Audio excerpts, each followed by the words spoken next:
The Boss in the Sauce Show. Boss in the Sauce Show. Boss in the Sauce Show. Boss in the Sauce Show. Here we go.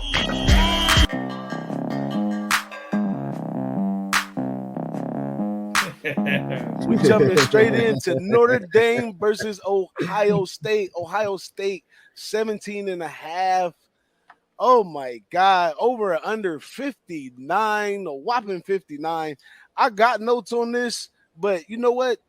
I don't even need notes for this. I don't even need it. But I'm gonna let y'all. Well, y'all probably want to hear what I gotta say, huh? Absolutely. Absolutely. This is your boy. So, you always gotta start.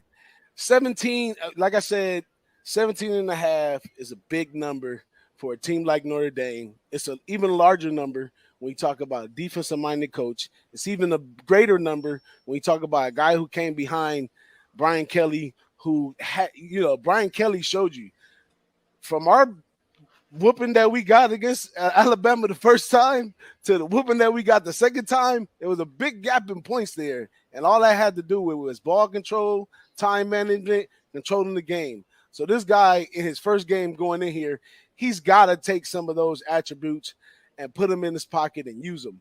But where he could go wrong is the move, and they talk about this if you dig deep into sports betting and sports and all that stuff. The move from coordinator to head coach is a lot more difficult than they make it seem.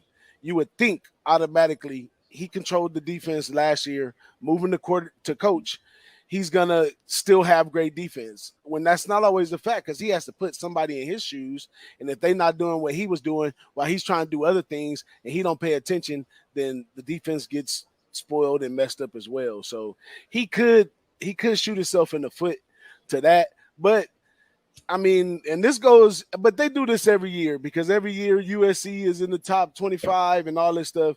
It's ridiculous that we're number 6, if you ask me, in the top 25 with this coach coming here. Although Brian Kelly, he left some talent. He actually built a little camaraderie for us as being like, oh, these players that feel betrayed coming together, with the coach they already had. It's a great story, right? It has a great storyline, but I can't necessarily just buy into the story, but I'm going to definitely take the points. But I would put a half unit on the side, but that total 59, I don't know how they get it, because the Notre Dame offense, if we could use our greatest assets on offense, it would be our offensive line and our running backs, not our quarterbacks and not our receivers at this time. So even if we were to come out in this game and do great, we would do it on the ground. If we go behind or something like that, that's going to lead to having to pass, which could build the score up. But I know he's going to try to control the game, especially in the first half. I'm really kind of interested in what numbers we're going to get in the first half. But I don't do well at first half. So I'm going to take my time with the first half one. But for the full game, I'm a full unit on the under, half unit on the side. Give me the point 17.5. Where you at, Big Ragu? Okay, let's talk about your replacement for Notre Dame. The guy that's filling Freeman's shoes, a guy named Al Golden. You know who he is? Yeah, Al Golden. Yeah, I seen that guy. He coached at Miami. He was the head coach at Miami for 3 years stretch. He's got NFL experience. He's deep. The guy knows what he's doing. I think he's a great fit for Freeman in North Bend. So I like Golden. I think that's a great pickup for as far as a coach goes. Now, the other thing was, I think some of the question marks we talked about Notre Dame's past, I put a lot of that blame on. As much as I like Kelly, I put some of that blame on him, with some of the play calling, time management, that type of stuff, that's happened.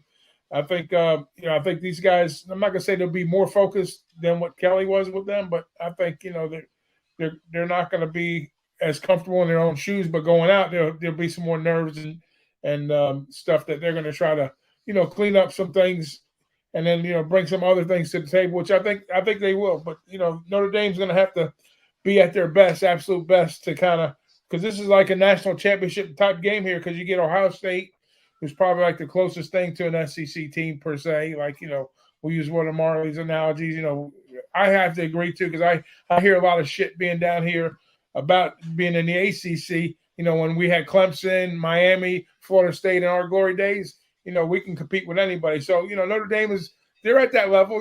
They put the talent out there every year, and so does Ohio State. So this is a classic matchup outside, probably the best game of the weekend in my book. It's a huge number, I think, but I think I think that Ohio State has a lot of talent. They're deep. C.J. Stroud is the leading Heisman candidate. They got some. What's the kid's name? The receiver, man. I always have a hard time pronouncing his name. Yeah. I gotta pull my notes back for that. McJigba, yeah, he's awesome. You're going to see a lot of that, all season long. You're going to be hearing that tandem, for big hookups. But the thing, the knock on Ohio State last year was, and I think it's more optics because I don't think they were as bad as people say, was their defense. And they go out and they get Jim Knowles from Oklahoma State. Oklahoma State had the number one defense in the Big 12, so they figure they kind of shore that up. So it's going to be a game for Notre Dame to go out there and take it to Ohio State in more ways than one, and they're going to have to do it. They're going to have to do it on the ground first. They're going to have to establish a run, obviously, and they're going to, and their defense is going to have to figure out a way to slow down this high potent Ohio State offense. So it's a lot of friggin' points, man. I would almost kind of lean towards getting involved with Notre Dame early. I don't think it's going to be a thing that. I think if it gets away from Notre Dame, it's going to have to be late. I don't think it's going to be early. You're probably going to get some value in that first half number with Notre Dame early. If I get like 10 points or better, sign me up for Notre Dame first half plus the 10. That's right. Let me bring my man Marley back in here. Where'd he go? Yeah, man. We heard it from Chargers. Oh, it's all good, man. This it ain't easy. It's difficult at times. We all have our technical difficulties. But yeah, I like what you're saying in that one, Big Ragu. Especially the defense. They don't talk about the defense enough. They're not talking about the losses that they took last year. They're not talking about a lot of things. This game is a big name game. That's what people are attracted to this game by. But it's not so big for Notre Dame. Neither Ohio State. We played these teams before in the Big Ten. I think if it was a fake conference for Notre Dame, it'd probably be the Big Ten opposed to the ACC. But I think that talented wise and all that, I think they on the same level. But this new coaching thing is the biggest. I mean, if this was Brian Kelly playing Ohio State, same players this year, yada yada yada, we definitely wouldn't be looking at 17.5. Yeah, because we'll be looking at something more around under 7 or something like that. But what's your take on this one, Marley? I think I just. Oh man, there you go. But I think that might have been me. Damn, bro, shit. I don't hate Notre Dame that much. It was the computer did it. The computer. It wasn't me. I promise. He heard the first word you said. He said, "Click."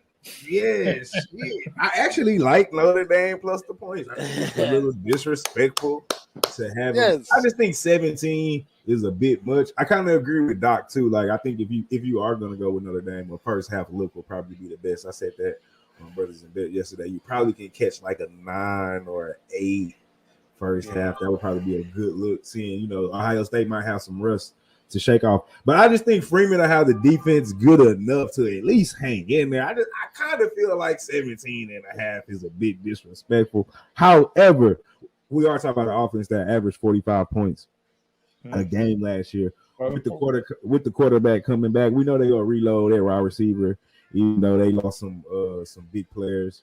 But I expect this offense to keep rolling. And like Doc said, the major thing was really the defense last year. You bring in Jim Knowles to shore that up. Now, the same question I had with the last segment is, how long does it take for the kids to understand exactly what you want to do on defense and execute it? Is spring ball enough time to accomplish that? I don't know, but I think Freeman's going to play, let's just say old school NFL football. We're going to just try to play defense. We're going to run the ball. We're going to run the clock. We're going to try to hang in there and give ourselves a chance to win it at the end. So I think 17 is just a bit much. I think Ohio State does win the game, but I'll take the 17. 10. First half. I'd take that 10. I'd be all over that. Like I said. Get me in I on was just 10. guessing at that too. Yeah, I'm gonna see how much I can get for Notre Dame score first. See what I get out of that. Woo, that's gonna be plus some money because that's gonna be tough. The key matchup is going to be Ohio State offense versus Notre Dame's defense. That's then the you game. still got Meyer on defense, the big tight end. So if they get if they can get to the red zone, you got a great threat, the number one tight end in the country. So it's really gonna be about if Notre Dame can establish the run, the 17 will probably be easy in my opinion because they'll slow the game down and they'll be just enough. I think Freeman will have the defense. He's not going to stop Ohio State defense, but he might can slow it down. And Freeman, he's not going to be like Kelly in his first year. He's going to kick the field goal because Kelly, he'll go for it on 4th and short. But he might get a field goal up in the air for the score first. So I think might be kind of live for the score first with Notre Dame in this one. I'm going to be in Vegas, so I got to take a chance somewhere. Yeah, Notre Dame's got to get the points when they can get them, however they get them. Yeah, and I think that defense, Ohio State comes out a little rocky, putting things together. The defense plays a good stop, gives the offense a chance to make a big play and get in field goal range. That's all I'm looking for. That's it. The rest is history. But let's keep it going to the last game. We actually ended up on good time. I appreciate Marley coming to the show. But you bring the worst out of me, Marley.